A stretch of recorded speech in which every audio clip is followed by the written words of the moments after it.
Apa pokok tauhid? Yakni la ilaha illallah, itu pokok. Aslu tauhid la ilaha illallah, itu pokok. Kemudian apa kesempurnaan tauhid? Yakni tidak melakukan apa namanya, dosa-dosa besar. Jadi tidak melakukan dosa-dosa besar, itu bentuk penjagaan terhadap kesempurnaan tauhid. أعوذ بالله من الشيطان الرجيم بسم الله الرحمن الرحيم السلام عليكم ورحمة الله وبركاته.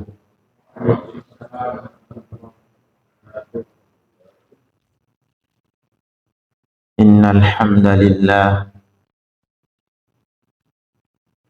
نحمده ونستعينه ونستغفره ونعوذ بالله من شرور أنفسنا ومن سيئات أعمالنا.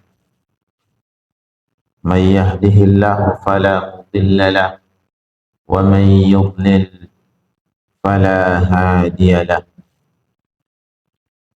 أشهد أن لا إله إلا الله وحده لا شريك له وأشهد أن محمدا عبده ورسوله لا نبي ولا رسول بعده. اللهم صل وسلم وبارك على نبينا محمد وعلى آله وأصحابه.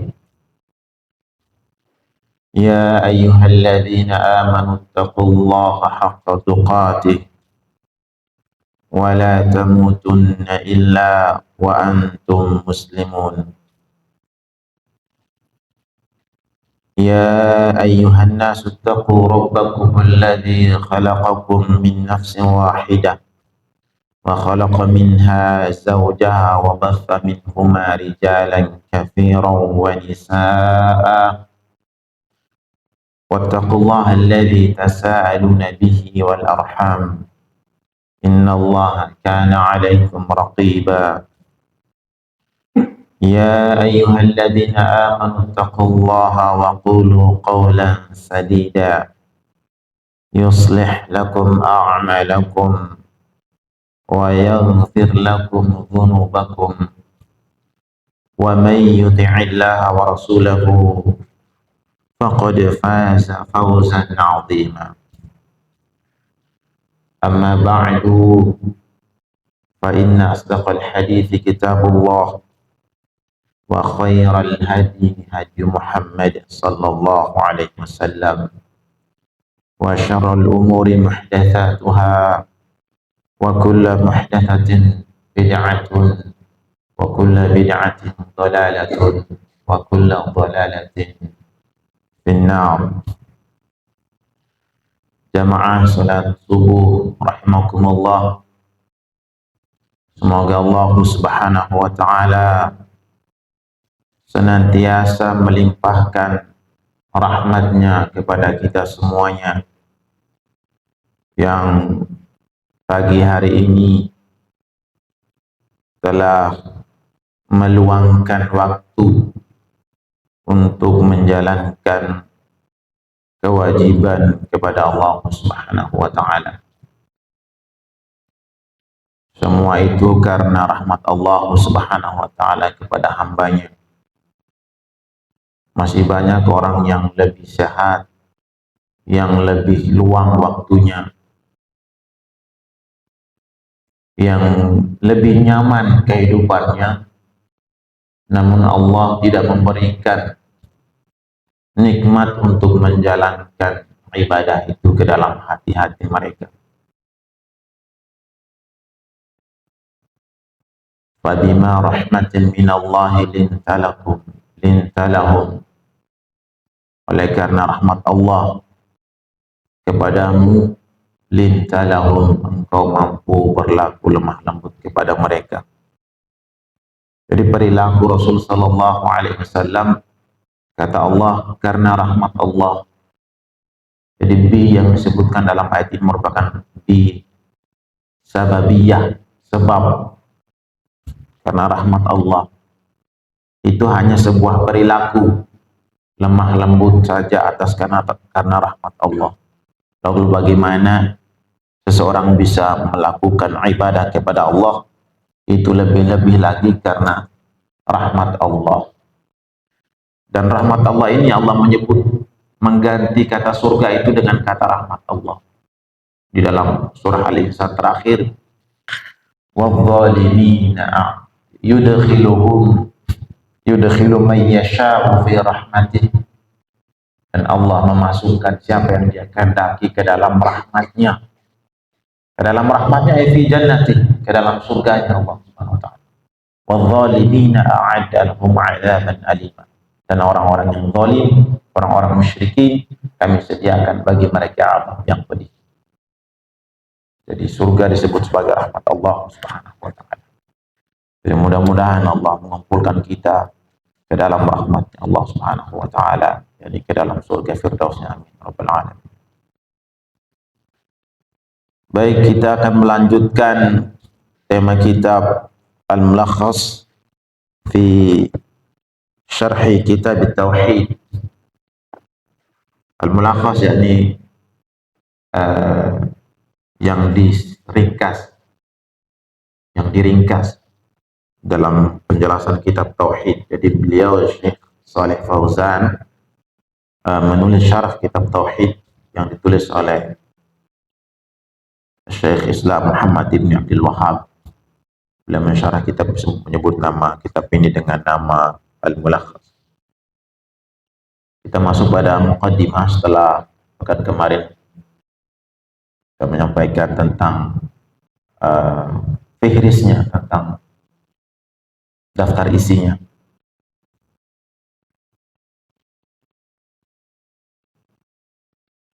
Baik, ini ada muqaddimah dari Syekh Shalih Fauzan. Kata beliau, alhamdulillah wahdah, segala puji bagi Allah wahdah, yang Dia esa. Dari kata wahdah ini nanti lahir tauhid. Wahada yahidu wahdan. Wassalatu wassalamu ala man la nabiyya ba'dah. Dan salawat dan salam atas siapa yang tidak ada nabi setelahnya, yakni Rasul sallallahu alaihi wasallam. Allahumma shalli wa barik alaihi. Wa ba'du, dan setelahnya, fahada syarhun mujazun ala kitab tauhid. Ini adalah syarah yang ringkas atas kitab tauhid li Syekhul Islam Muhammad ibn Abdul Wahhab, atas kitab Syekh Islam Muhammad ibn Abdul Wahhab rahimahullah. Katabtuhu ala tariqatil madrasiyati al-hadithah. Saya menulis kitab ini dalam syarahnya itu, kata beliau, dalam bentuk metode sekolah yang kekinian, yang modern. Untuk apa? Liyakuna aqraba ila afhamil mubtadi'in, agar kitab ini lebih dekat untuk pemahaman bagi pemula yang ingin mempelajari tentang tauhid. Wa arjullaha an yanfa'a bihi, dan saya berharap kepada Allah agar kitab ini bermanfaat. Wa yakuna ishaman fi nashril ilmi wa tashihil aqidah, dan juga kitab ini merupakan andil, bisa memberikan bagian, ikut peran serta di dalam menyebarkan ilmu dan pelurusan akidah. Wa sallallahu wa sallama ala nabiyyina Muhammadin wa alihi wa sahbihi. Dan semoga Allah Subhanahu wa taala senantiasa memberikan rahmatnya dan salamnya kepada Nabi Muhammad sallallahu alaihi wasallam dan para sahabat. Kemudian ada sedikit biografi ringkas tentang siapa Syekh Muhammad ibn Abdul Wahhab. Nubdzatun mujazatun an hayatil muallif. Penjelasan ringkas atau selayang pandang tentang biografi penulis. Nasabnya, nasabuhu huwa Syekh Muhammad ibn Abdul Wahhab ibni Sulaiman ibni Ali. Beliau adalah Syekh Muhammad ibn Abdul Wahhab ibn Sulaiman ibn Ali, min ahli musyarrafin, dari keluarga yang mulia, min qabilati Bani Tamim al-masyhurah. Beliau dari suku atau kabilah Bani Tamim masyhur di Saudi sana. Imam da'wati salafiyati fi Najd wa ghairiha. Beliau imam dakwah salafiyah di daerah Najd di Makkah, Saudi sana. Nasya'uhu wa ilmuhu, pertumbuhan beliau dan keilmuan beliau. Wulida fi baldatil Uyainah, beliau lahir di kota Uyainah. Kota Uyainah ini nanti ada ulama terdahulu namanya Ibnu Uyainah yang merupakan guru Imam Syafi'i. Jadi ada ulama besar juga dari kota Uyainah.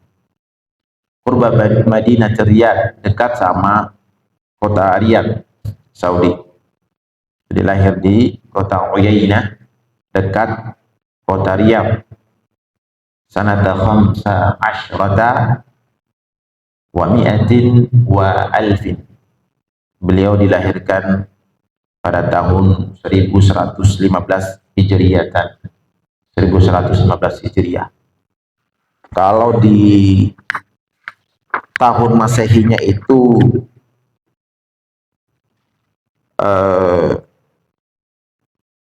berapa itu? Tahun 1754.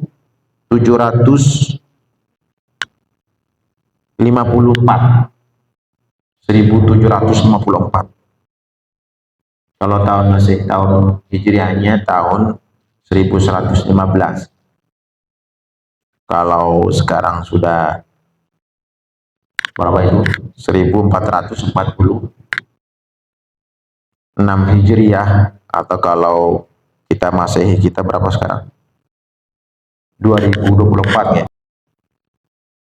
Wa hafizal Qur'an al-Karim wa huwa shaghir, beliau menghafal Quran masih kecil. Jadi para ulama itu memang lebih dulu menghafal Al-Quran sebelum mereka merambah kepada ilmu-ilmu yang lain. Membaca Al-Quran dulu, alif ba ta sa gitu, supaya makhrajnya benar gitu. Karena nanti terjun medan dakwah tapi belum belum matang dalam membaca Al-Quran gitu. Jadi memang para ulama dulu memang memperhatikan lebih dulu Al-Quran dulu gitu. Nah, sehingga ketika mereka terjun di medan dakwah, mereka sudah siap, baca Qurannya sudah baik, mereka sudah bukan hanya membaca tapi juga menghafal. Imam Syafi'i juga masih kecil sudah menghafal. Jadi minimal kita juga punya upaya, punya rencana, punya tekad untuk membaca Al-Quran dengan baik, mengajar generasi kita dengan Al-Quran, bisa mereka menghafal, membaca dengan benar. Nanti level setelahnya baru belajar bahasa Arabnya, memahami fikih-fikih dan macam-macam. Sehingga nanti mereka siap untuk terjun di masyarakat. Watatalmadha ala walidihi, dan beliau belajar menjadi murid ala walidihi, kepada ayahnya sendiri. Jadi belajar sama ayahnya langsung. Jadi pentingnya ayah itu punya ilmu sehingga langsung didik anaknya sendiri. Qadhi al-Uyainah, ketika itu ayah beliau itu sebagai hakim di kota Uyainah. Fi waqtihi, pada zamannya. Ala ghairihi wa ala ghairihi min masyahiri ulama Najd, dan juga kepada ulama yang lain yang masyhur.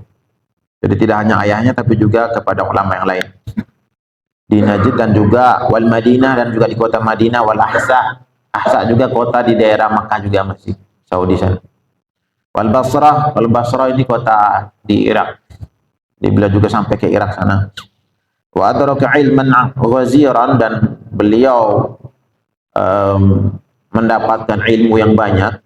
Ahlahu lil qiyami bi da'watihi al mubarakati, dan dengan keilmuan beliau yang matang menjadikan beliau mampu untuk berdiri untuk berdakwah yang dakwanya ini diberkahi oleh Allah Subhanahu wa taala. Fi waqtin intasharat fihi al bid'ah wal khurafat, dan waktu itu mulai menyebar kebidahan yang dilakukan masyarakat dan juga khurafat, keyakinan-keyakinan yang tidak berlandaskan syariat. Jadi ketika zaman beliau ini banyak menyebar keyakinan-keyakinan yang keliru, khurafat, cerita-cerita nenek moyang menjadikan sebuah keyakinan, akhirnya jadi keyakinan. Ini khurafat namanya.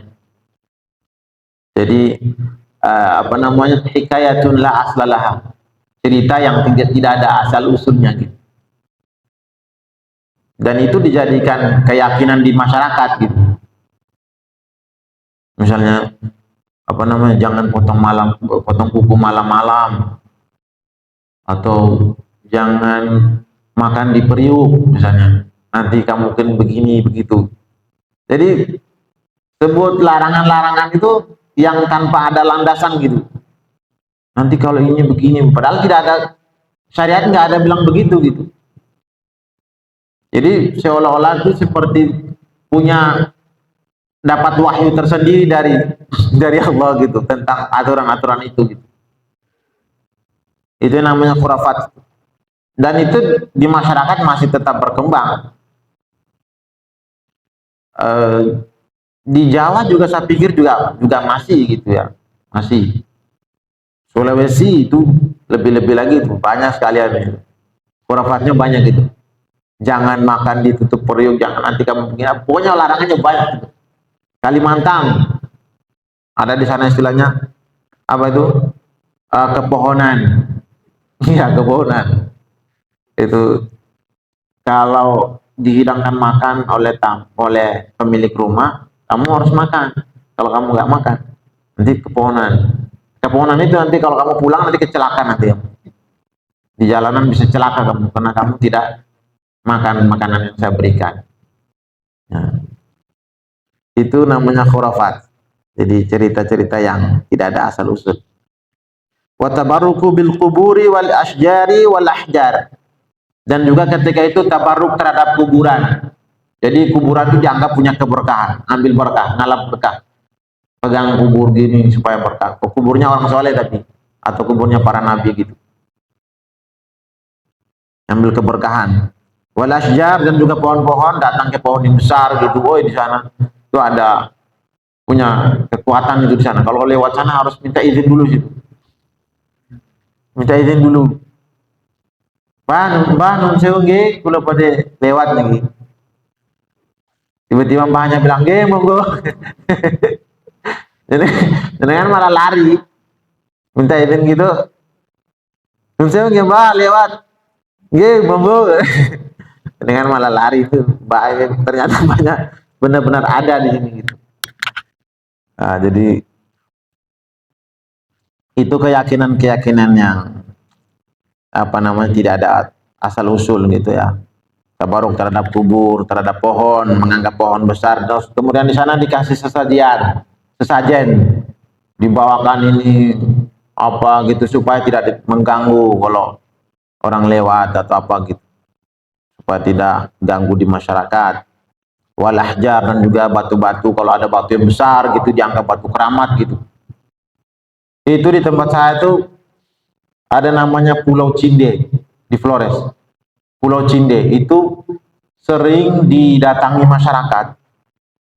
Di sana itu ada kuburan, dianggap kuburan wali atau apa gitu. Saya dulu masih kecil tuh ikutan juga sama orang masyarakat sana tuh. Nyebrang naik perahu gitu, naik rame-rame gitu, naik ke atas pulau. Jadi pulaunya tinggi, naik kita nyebrang ke pulau itu, terus di pulaunya itu ada kuburan. Naik ke atas sana tuh, kuburan itu ternyata sering didatangi orang, udah dikasih uang di dalam situ. Dianggap itu pulau ada kuburannya keramat di situ. Sebelum pergi haji itu pergi ke sana dulu. mau pergi haji. Innalillah. Kita yang masih kecil nggak tahu, pokoknya ikut aja. Ada nyembelih ayam gitu, darahnya gitu taruh di situ. La ilaha illallah. Jadi Muslim kita ini masih banyak campur-campur dengan seperti itu. Apa itu nyembelih kerbau terus kepalanya misalnya kayak yang kita lihat sekarang kan, apa istilahnya itu?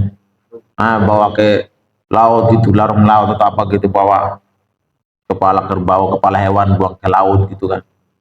Untuk apa itu? Untuk ya, ya kalau hanya niat bilang mau kasih makan ikan nggak apa-apa. Tapi kalau hanya belum makan ikan ada acara gitu. Ya, kalau hanya mau kasih makan ikan ya sudah kasih makan ikan aja dah. Tapi selama ini yang kasih makan ikan siapa? Ya kalau hanya sekedar kasih makan ikan nggak apa-apa sih. Tapi kalau ada yang lain supaya bilang apa namanya, ada keberkahan atau apa gitu, ada supaya penghuni lautnya ridho sama kita gitu, tidak berikan musibah bencana, itu kekeliruan, itu tolong diperhatikan itu.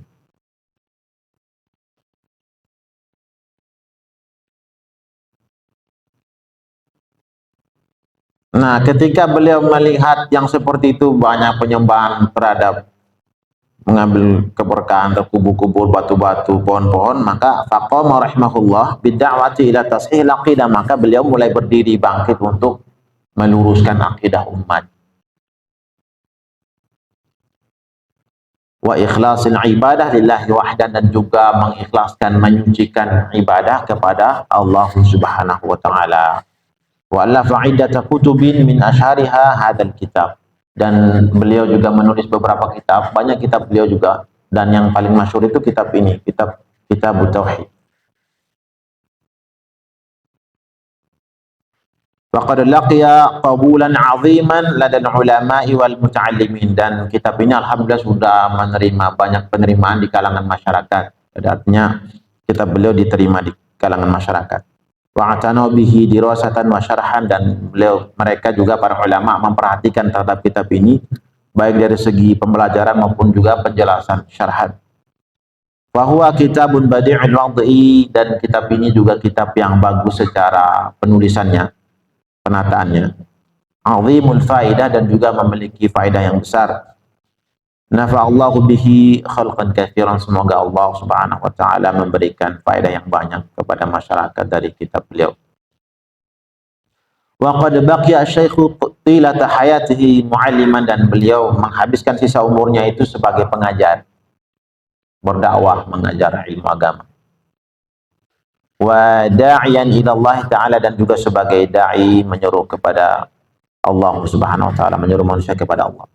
Amiran bil ma'ruf, senantiasa menyuruh manusia kepada kebaikan, wa nahyan 'anil munkar, dan juga mencegah manusia dari kemungkaran, ila an tuwfiya fi Dar'iyati, sampai beliau wafat di kota Dar'iyah, qurba Madinati Riyadh, dekat kota Riyadh, sanata sittin wa mi'ataini wa alfin, pada tahun 1206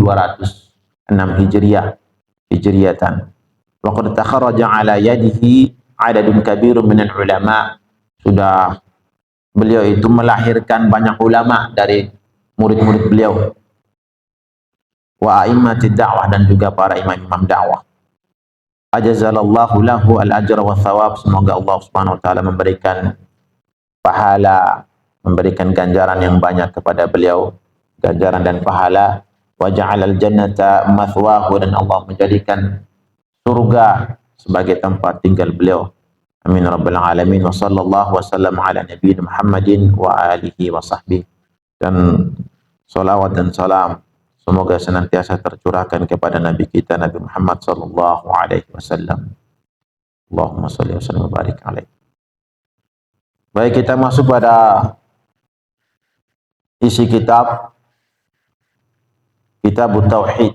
Jadi beliau itu tidak menuliskan muqaddimah. Jadi kitab ini, dalam penulisannya Kitab Tauhid itu seakan-akan seperti muqaddimahnya kitab ini. Wa qaulullahi ta'ala, kalau saya kasih ada apa namanya layar itu, kalau jangan lihat di dalam tulisan ini, wa qaulillahi ta'ala, wa qaulillahi ta'ala. Jadi tiba-tiba dengan kasrah, wa qaulillahi ta'ala. Mengapa dengan kasroh, tiba-tiba dengan kasroh? Ya, kalau ditakdirkan namanya, jika disebutkan fi'ilnya nanti atayati, ati biqaulillahi ta'ala. Saya membawakan dengan firman Allah Subhanahu wa ta'ala. Tapi kata ati bi itu disimpan. Jadi ati wa ati biqaulillahi ta'ala, dan saya membawa dengan firman Allah Subhanahu wa ta'ala. Kalau kita bilang tidak pakai kasroh, pakai dhammah, wa qaulullahi ta'ala, itu maknanya jadi khobar yang mubtadanya disimpan. Wa hadza qaulullahi ta'ala, ini kitab Allah yang firman Allah yang saya bawa. Apa firman Allah yang dikutip sama beliau dalam kitab beliau ini pada awal ini? Wa ma khalaqatul jinna wal insa illa liya'budun, yang termaktub dalam surah Az-Zariyat ayat 56. Wa ma khalaqatul jinna wal insa illa liya'budun. Ayat ini tentang akidah, tentang tauhid. Jadi merupakan hikmah dari penciptaan manusia itu lil ibadah, dan juga untuk khilafah, untuk menjadi khalifah. Jadi tujuan penciptaan manusia itu ada dua.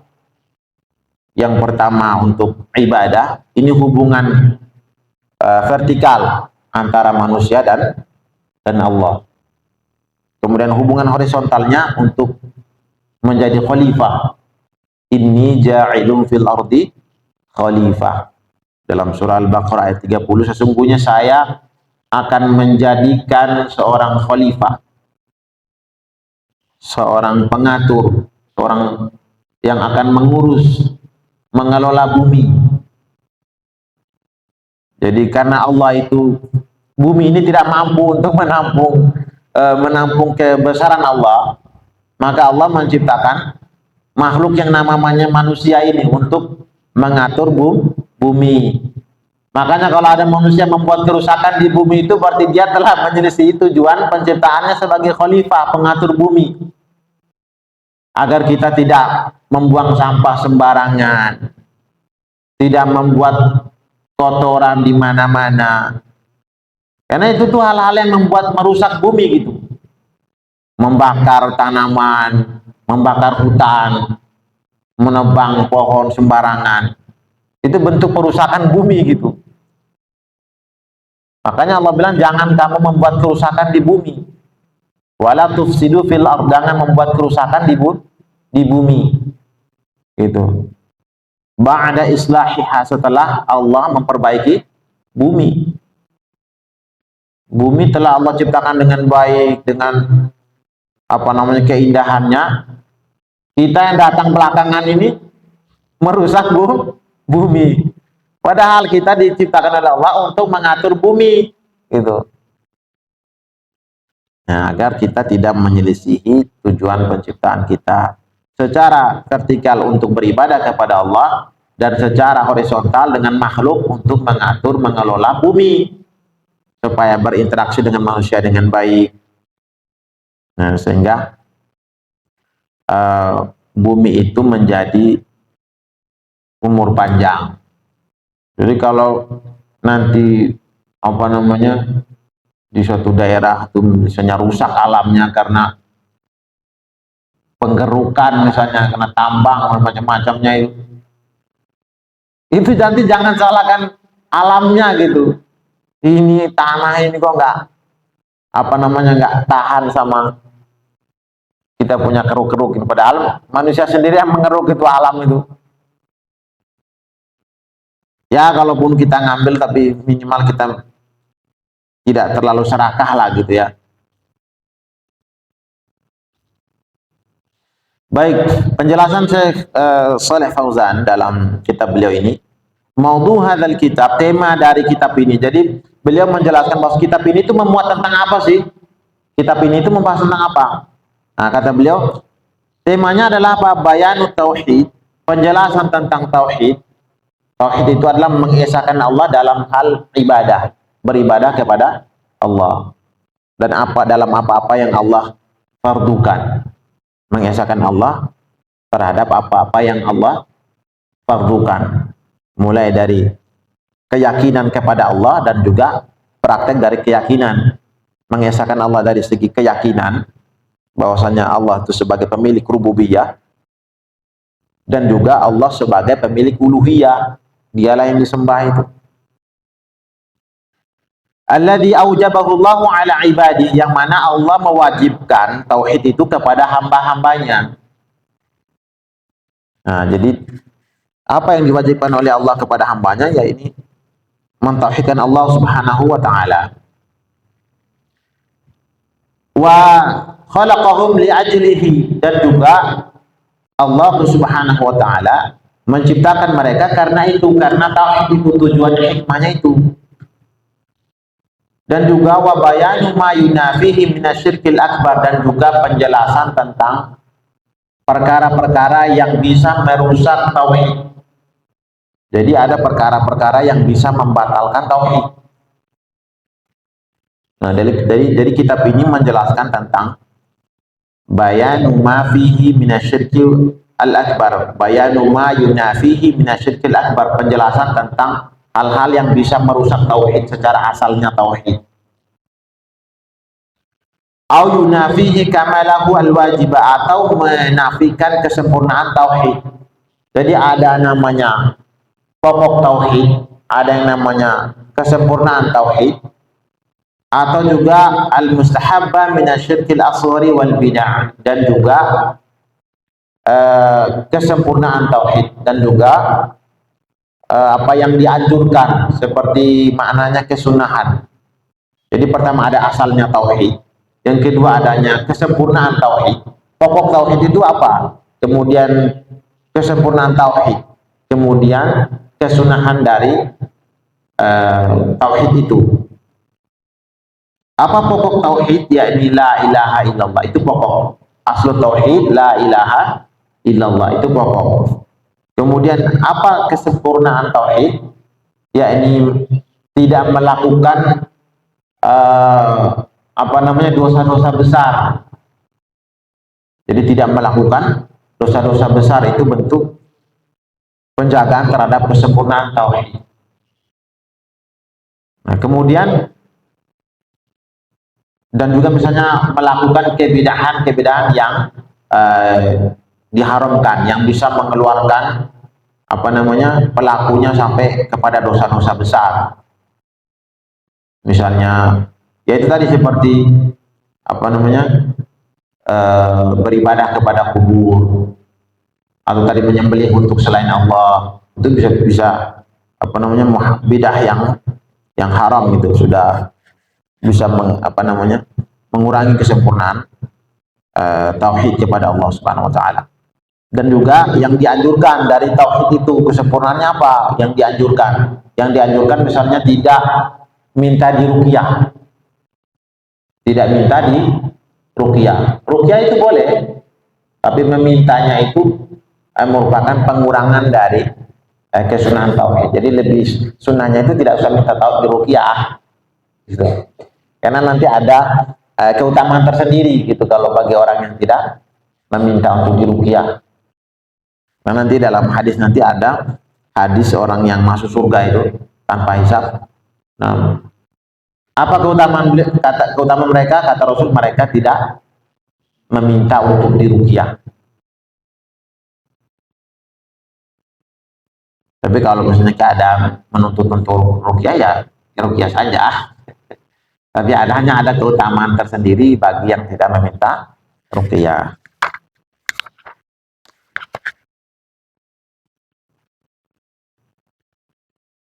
Dan juga termasuk di dalamnya itu adalah kesyirikan kecil, misalnya riya. Misalnya riya itu termasuk dalam hal dari kesempurnaan tauhid. Kemudian beliau menjelaskan tentang makna kitab. Kata kitab itu apa? Kitabut tauhid. Jadi beliau mensyarah kalimat kata kitabut tauhid. Kata kitab itu apa? Kitab itu merupakan masdar dari kata kataba. Kataba yaktubu kitaban. Nanti juga ada masdar satu juga kitabatan. ada tamar butonya. Bimakna jamaah. Jadi kata bab itu pada asalnya itu maknanya jamaah, mengumpulkan. Jadi sehingga disebut kitab itu karena apa? Karena menulis itu karena mengumpulkan huruf. Wal kitabatu bil qalami, dan pengertian dari kitabatu bil qalami menulis dengan pena itu apa? Jam'ul hurufi wal kalimat, mengumpulkan huruf-huruf dan juga kata-kata sehingga dinamakan kitab. Jadi pada asalnya itu gitu. Sehingga nanti ada dalam istilah bahasa Arab namanya katibah, pasukan berkuda. Itu kan ada kumpulan pasukan kuda gitu. Dan wa tauhidi, mana tauhid merupakan masdar wahada, masdar dari kata wahada. Jadi kata tauhid itu merupakan masdar dari kata wahada. Wahada yuwahhidu tauhidan. Jadi kata tauhid masdar dari kata wahada yuwahhidu tauhidan. Kata tauhid ini dari kata tadi wahada yahidu. Wahada yahidu wahdan. Wa wahdatan wa wihdan. Wa wihdatan. Hanya wihdan tidak masuk yang dipakai wahdatan. Jadi masdar tauhid itu masdar tauhid merupakan masdar dari kata wahada. Maknanya apa? Ja'alahu wahidan, menjadikannya satu. Dalam Al-Quran surah Shad itu para musyrikin ketika disuruh oleh para nabi itu untuk bertauhid kepada Allah, maka mereka bertanya, aja'alal alihata ilaha wahida, apakah Rasul ini datang untuk menjadikan sembahan-sembahan yang banyak itu menjadi satu? Sembahan alihah itu jamak dari ilah, ilahun. Apakah Rasul ini datang untuk menjadikan Tuhan-Tuhan yang banyak ini menjadi Tuhan yang satu? Nah gitu.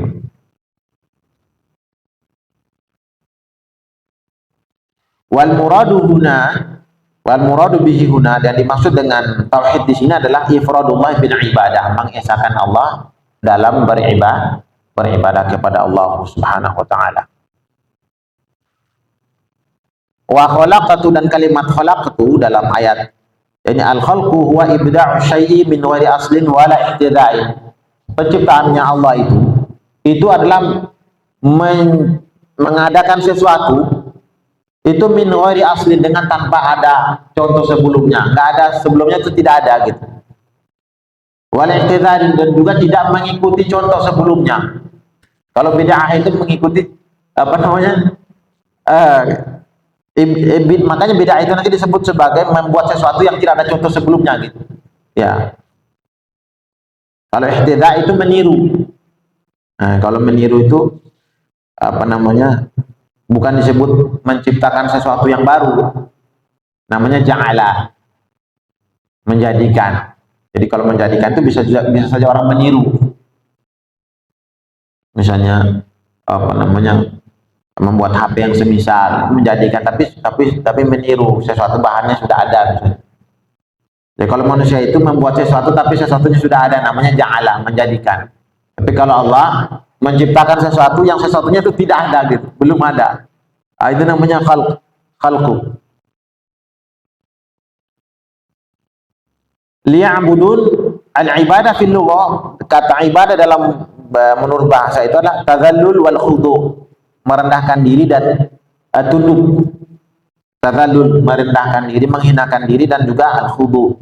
Jadi kalau ada orang sudah beribadah kepada Allah tapi dia masih sikapnya sombong, berarti sebenarnya dia belum memaknai makna ibadah. Jadi kalau ada orang sudah rajin sholat ya, tapi bahasanya sama orang, bahasanya yang kasar, suka merendahkan orang lain, perilakunya menganggap diri besar, menganggap diri hebat, itu sebenarnya belum memaknai kata ibadah. Lalu kalau orang memaknai makna sholat itu sendiri, itu kan menundukkan kepala yang tinggi, paling tinggi itu turun ke lantai gitu. Nah, sehingga manusia tidak perlu berlaku sombong. Allah menyebutkan, Allah menciptakan manusia itu mimma ibmahin, dari air yang hina.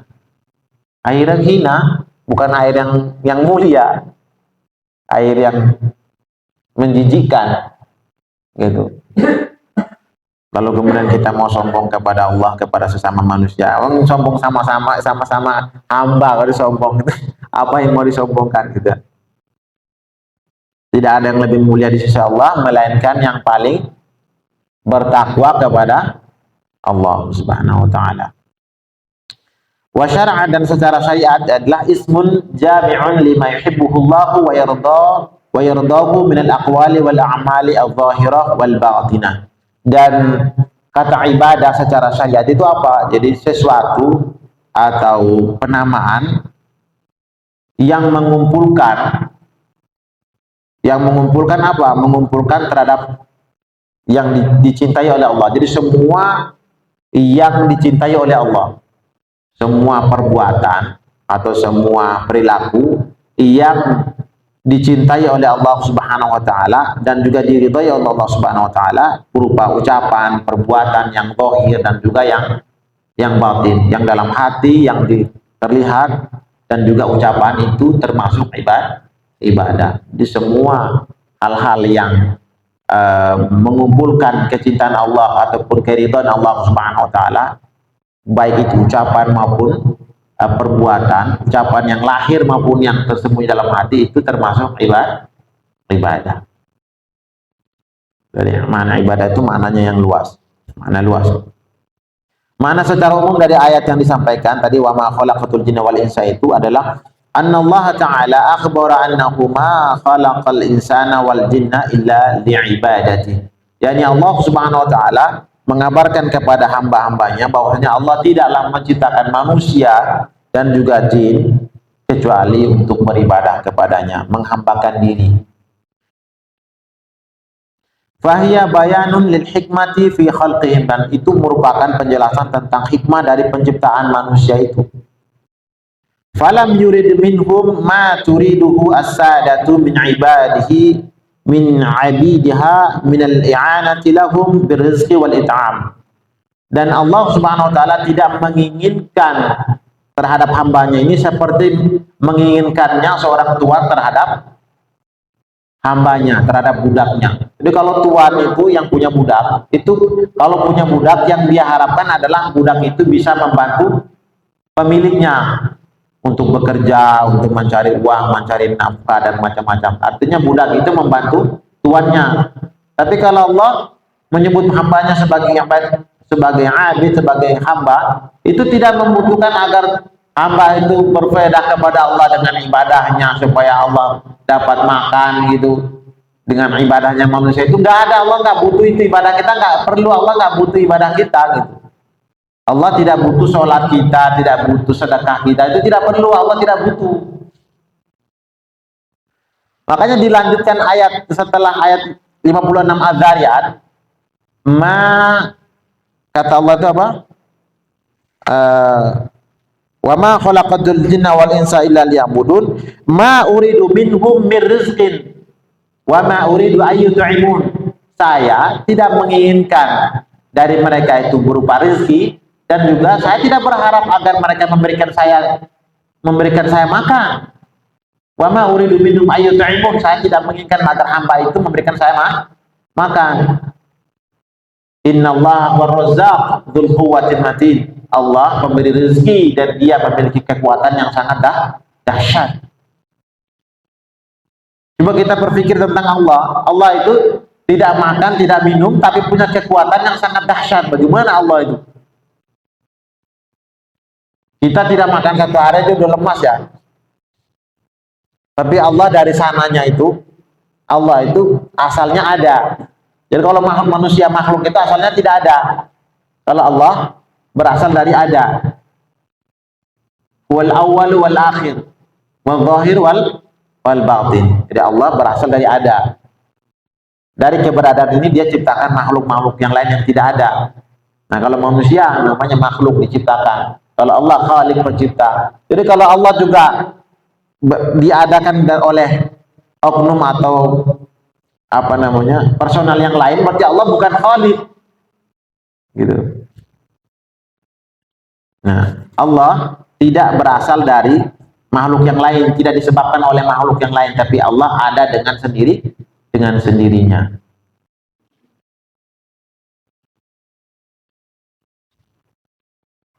Nah, disitulah letak perbedaan makhluk dan khaliq. Allah sebagai khaliq, manusia dan lainnya sebagai makhluk ciptaan Allah Subhanahu wa taala. Jadi, jika kita bertanya mengapa kalau tujuan Allah menciptakan manusia untuk beribadah, mengapa ada manusia lain yang tidak beribadah kepada Allah? Kan bukankah manusia diciptakan untuk beribadah? Tapi ternyata masih ada juga manusia yang tidak beribadah kepada Allah. Nah, berarti lari dari tujuan. Jadi hikmah ini hanya merupakan alasan atau hikmah dari penciptaan. Artinya bukan murni paksa harus seorang itu beribadah, tidak. Ibaratnya saya meruncingkan pensil itu tujuannya untuk apa? Untuk menulis. Tapi tujuan ini, alasan ini kenapa? Bisa jadi nanti bisa saja saya menulis dan bisa saja saya tidak menulis. Tapi karena pensil itu bisa digunakan ketika setelah diraut, maka saya meraut ini ketika kapan-kapan saya mau raut, saya menulis, saya pakai gitu. Tapi bisa jadi saya tidak pakai, bisa jadi saya juga tidak pakai pensil ini gitu. Jadi dia hanya alasan secara umum yang bisa saja nanti bisa dipakai ataupun tidak. Untuk kembali kepada hikmah Allah Subhanahu wa taala. Jadi Allah punya hikmah seperti itu gitu. Nah, siapa yang telah menapaki atau menempuh jalan apa yang hikmah dia diciptakan, maka dia telah menempuh fitrahnya gitu. Dan siapa yang tidak menempuh itu, maka dia telah keluar dari fitrahnya itu. Nah, semua dan kembali nanti dia yaumul qiyamah, semuanya manusia akan mempertanggungjawabkan apa yang dia perbuat. Makanya Allah mengutus Rasul. Nah, ayat yang saya baca tadi di surah Al-Anbiya ayat 25 itu, wa ma arsalna min qablika min rasulin illa nuhi ilaihi annahu la ilaha illa ana fa'budun.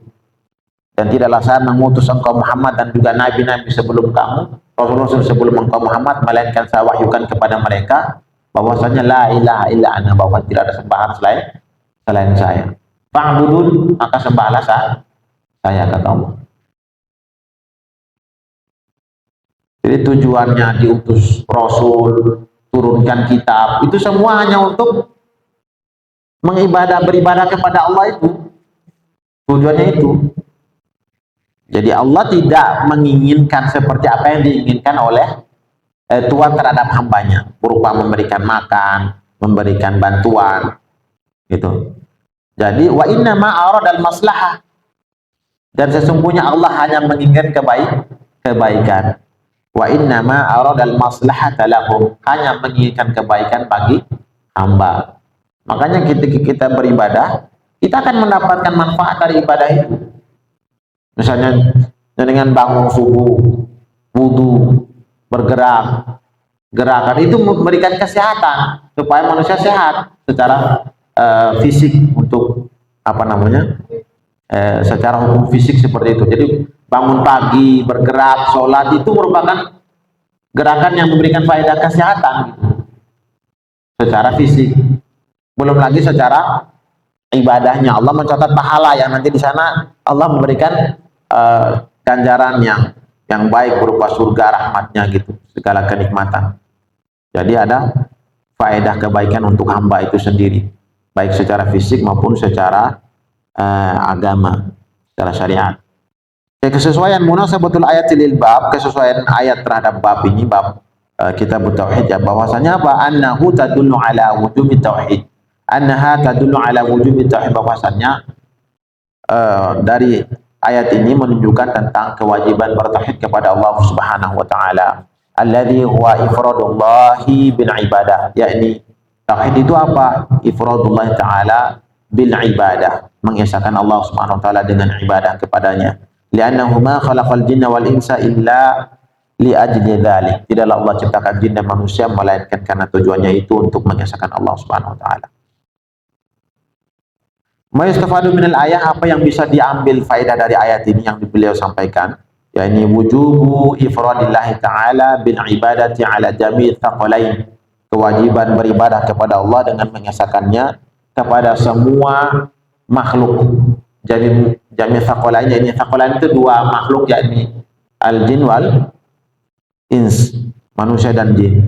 Jadi jin juga diberikan beban taklif untuk beribadah kepada Allah Subhanahu wa taala. Dan juga bayanul hikmati min khalqil jin wal ins, penjelasan tentang hikmah dari penciptaan mereka, jin dan manusia. Dan juga yang ketiga, annal khaliqa huwa alladhi yastahiqqul ibadah. Huwa alladhi yastahiqqul ibadata duna ghairihi mimman la yakhluq. Bahwasanya Allah yang pencipta itu merupakan, dia berhak untuk menerima ibadah dari sesuatu yang tidak menciptakan. Jadi kalau Allah sebagai pencipta, maka dialah pemilik ibadah itu gitu. Ibadah kita hanya kepada Allah. Masa kita menyerahkan ibadah kepada sesuatu yang tidak bisa menciptakan sesuatu, bahkan dia juga diciptakan. Nah, itu yang perlu diperhatikan.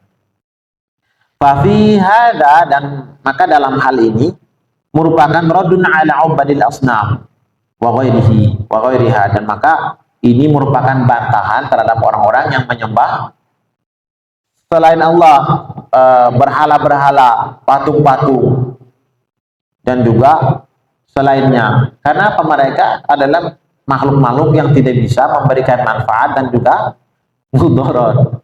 Tidak bisa memberikan manfaat, tidak bisa memberikan mudarat. Fala tad'u min dunillahi ma la yanfa'uka wa la yadurruk. Jangan engkau menyeru beribadah kepada sesuatu yang tidak bisa memberikan manfaat dan juga mudarat. Tidak bisa memberikan manfaat, tidak bisa memberikan mudarat, terus disembah, diselevelkan dengan Allah yang bisa memberikan manfaat dan bisa memberikan mudarat. Nah, itu Allah tidak ridha.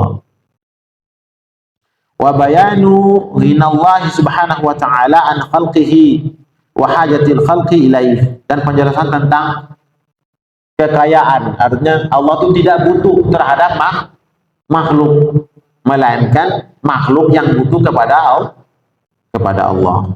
Li'annahu wal khaliq, karena Allah itulah pencipta, khaliq, wa hum makhlukun, dan manusia, jin dan lain sebagainya adalah makhluk yang diciptakan.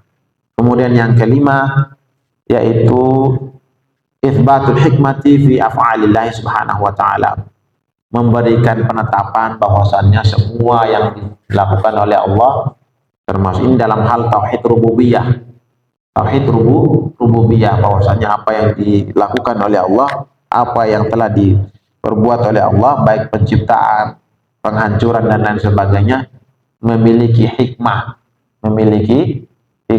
memiliki tujuan gitu. Baik, mungkin itu dulu penjelasan tentang awal dari kitab tauhid ini. Mudah-mudahan kita bisa mengambil faedahnya, mengambil ibrah, apa yang senantiasa perlu kita pertahankan dan apa yang perlu kita tinggalkan, apa yang perlu kita waspadai agar tidak terjadi di dalam diri kita ataupun dalam keluarga kita. Karena Allah senantiasa mengingatkan, anfusakum wa ahlikum nara, jaga diri kamu dan juga keluargamu, karena kita menjadi penanggung jawab atas apa yang terjadi di dalam lingkungan dan keluarga kita. Kita melihat maksiat di dalam keluarga, biarkan. Anak perempuan tidak pakai hijab, biarkan. Istri tidak sholat, anak tidak sholat, biarkan. Jadi kita membiarkan maksiat berlaku dalam keluarga. Sedangkan Allah suruh jaga diri kamu dan juga keluarga. Nah, mudah-mudahan kita bisa menjaga hal itu dan memberikan efek yang baik terhadap lingkungan kita. Kalau semua keluarga sudah menjaga agamanya dengan baik, lahirlah masyarakat yang baik, lahirlah pemimpin yang baik. Sehingga nantinya dalam penerapan hukum syariat, manusia nggak keberatan karena sudah sama-sama paham. Kalau masih yang satunya otaknya begini, perilakunya begini, ayo berpegang kepada agama Allah, mari berhukum kepada hukum Allah. Kami tidak mau itu hukum apa itu, kami mau pakai hukum yang sudah dibuat oleh manusia. Gitu. Baik. Kita tutup. Subhanakallahumma bihamdika asyhadu an la ilaha illa anta astaghfiruka wa atubu ilaik. Assalamualaikum warahmatullahi wabarakatuh. الحمد لله رب العالمين